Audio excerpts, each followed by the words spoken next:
In this video, I'm gonna teach you how to fix Cold War purchase error on Xbox One. It's a very easy process, so make sure to follow along. In this video, I'm gonna explain why this issue happens and the proper steps to fix this.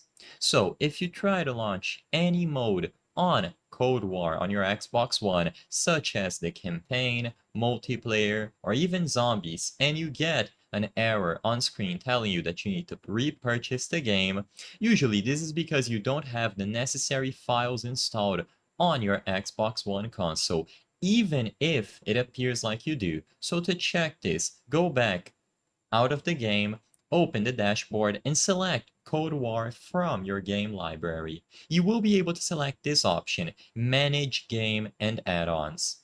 You will then be able to see if there are any pending updates for the games, but most importantly, you can see all the installed files on your Xbox One console. So select the game at the top and you will be redirected to another page that has all the individual stuff that you have to install. So like I said in the beginning, you can install the campaign, multiplayer, zombies, and then the content packs separately.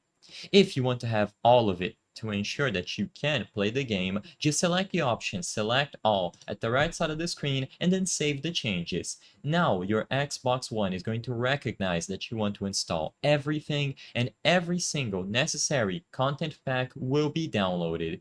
It might take a while to finish, but once it does, you can go ahead and open the game, and now all of the necessary files will appear and your purchase will be properly verified. You will have access to anything inside of Cold War, and all you have to do is wait for this process to be done after you manage the game and add-ons. I hope I was able to help you on how to fix Cold War purchase error on your Xbox One. If this video helped you, please be sure to leave a like and subscribe for more very easy tips. Thank you for watching.